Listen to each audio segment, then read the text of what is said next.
Christine, Laura, what you're seeing behind me is one of multiple locations that have been burning in Kenosha, Wisconsin over the course of the night. A second More night. voters classify BLM unrest as riots rather than protests.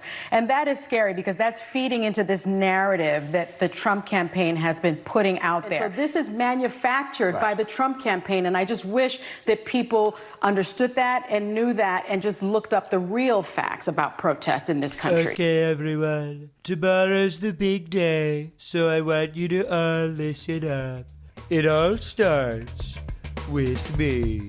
Donald J. Trump, master orator. I could convince anyone to do anything while speaking to a crowd of millions of my adoring fans. I'll use my incredible dog whistling powers to say, let's go protest peacefully, which all of them will know is a secret code for go overthrow the government. Then everyone is just gonna stand around for a while and hope the police open the doors for us. That's how most of you are gonna get in. Wait, we have to count on them? Can't you as president do something to get us inside? No, wrong. I want our entire plan to hinge on the cops there being really friendly and waving us into the Capitol. Unacceptable!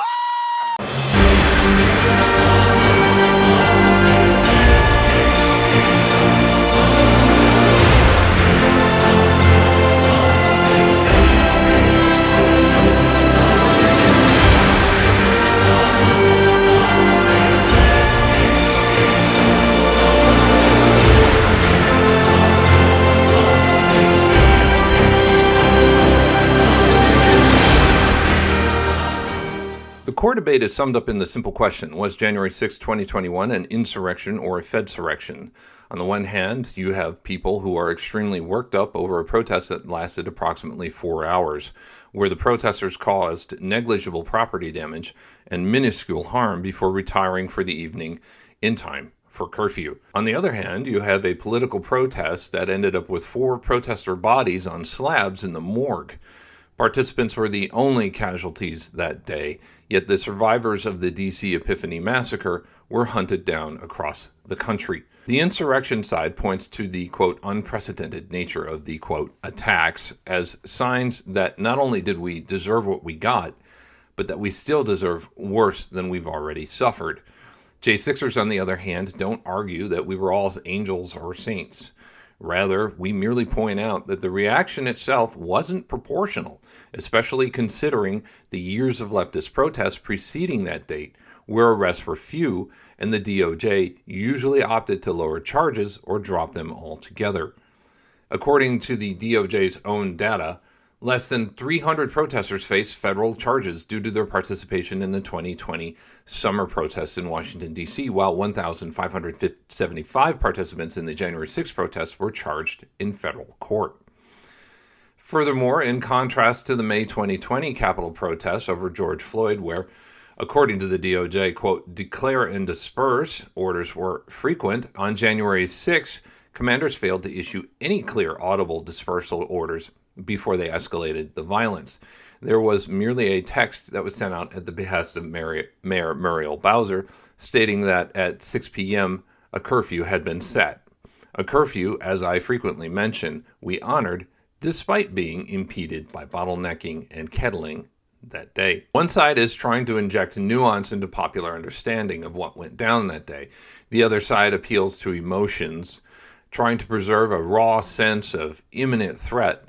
One side is finally free to offer personal accounts of what happened at the Capitol and in the courts as well as the prisons. Unedited videos and factual data support is also invoked. Historians consider these types of personal accounts as the gold standard when trying to understand the past. The other side constantly pushes out carefully edited video evidence and court documents as undeniable proof that their understanding is official and therefore the accepted interpretation. Who's right? I've wasted countless hours on social media doing my best to support the case of J6ers. There are a lot of details that get dredged up and debated. Why weren't we warned to leave? Why did the police initiate violence? Where were the videos showing this initiation of violence? How many officers were there? What capacity were they operating in? What about the federal law enforcement? What about the buses? What about the staged weapons? Was the bottlenecking and kettling of protesters accidental or tactical? How did Officer Sicknick really die? And on it goes. Don't get me wrong, these details are important and worth fleshing out. It's just that after roughly a year debating these same details over and over, it's become abundantly clear to me that my interlocutors aren't sincere about getting to the bottom of things. Upon the introduction of our personal accounts offering details that haven't been shared in media reports or widely documented in court documents, you never sense that they're dealing with how it challenges their preconceptions. They're never surprised by things we say, even if they should be surprising. The immediate reaction is to go into damage control mode. Details or corroborating evidence is not sought. They don't want any misunderstandings cleared up. What they typically do is dismiss the accounts out of hand. The assumption is that we're lying, or that we don't have evidence of our own to share. They can't find the exact wording in a document, or the conversation happened over privileged email between attorneys, therefore it hasn't been posted to any website yet. That proves the survivor is lying about their ordeal.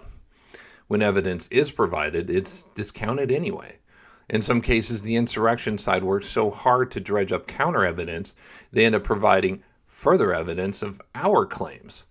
They split hairs, peering through the narrow and highly curated lens of the government's videos and documents. They assume they have the only valid perspective, and this understanding fuels their sense of self-righteousness and invincible ignorance. I suppose that I should explain who they are. In short, they're that group of internet vigilantes who call themselves the sedition hunters. This group of accounts on X operate under very strict rules. They typically never discuss current events like the ICE protests or the many documented assaults on federal or local law enforcement, or the threats, assassinations, or attempted assassinations, which are becoming more common on the left. Though highly relevant to the discussion of fairness with regards to January 6th, these topics are completely ignored. The sedition hunters are sealed in amber. For them, it is still January 7th, 2021. Biden is still president, and the nation's greatest threat is a group of conservative protesters who went home by curfew. There's no accounting for this degree of topical focus. Even for us J6ers, many have moved on from discussions over the validity of the government's position.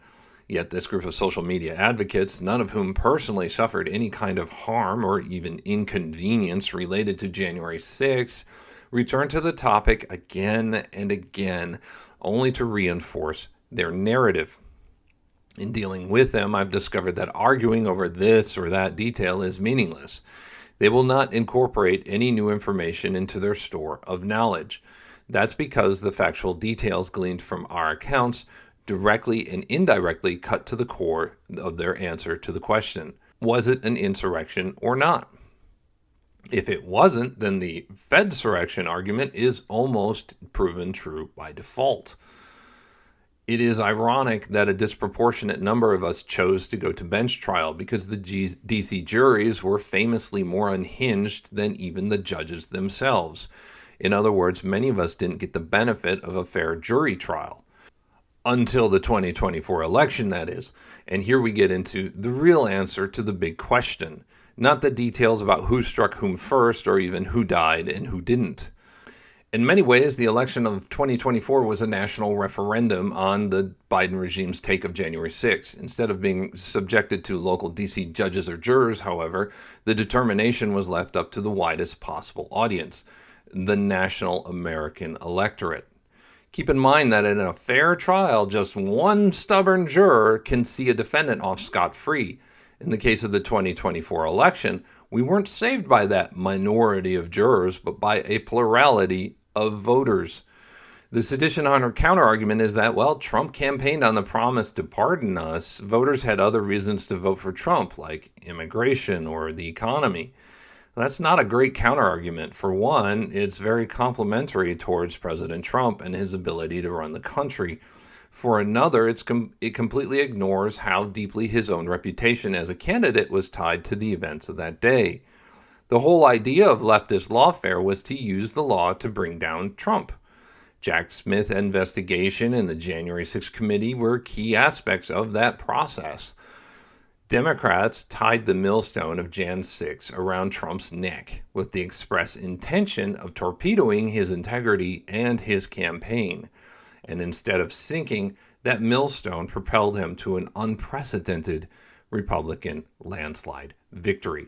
If voters felt that Democrat histrionics over the supposed felonies were in any way valid, that tactic wouldn't have backfired as it obviously did.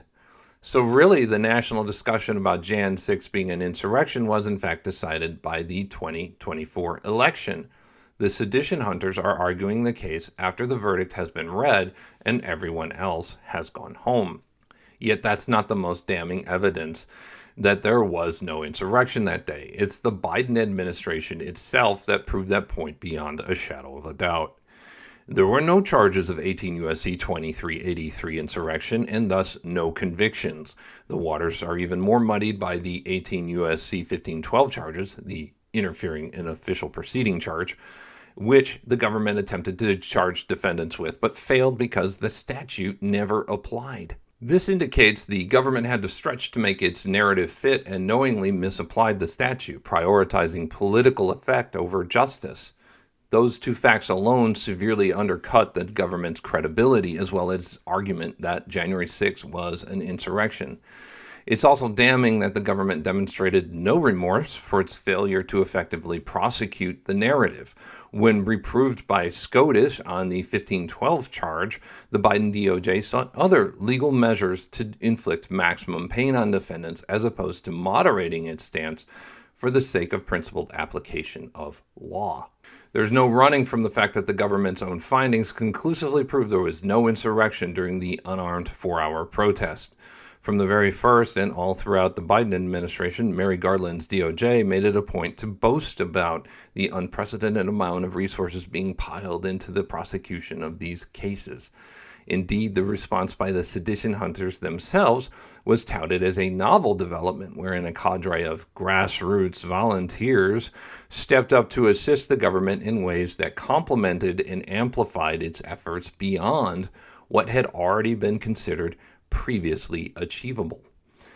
In a 2023 article on Slate titled "How the Sedition Hunters Won," the group's augmentation of the FBI investigation was described as, quote, the driving force behind the federal investigation into the Capitol riot. It's odd that Slate and the sedition hunters spiked the football and declared victory in 2023, despite the failure to bring a single charge of insurrection for over 2 years. A minor detail that doesn't stop sedition hunter Ryan Riley from referring to protesters as engaging in insurrection in that very article. It's likely that by 2023, the voters had already concluded the project was a lost cause.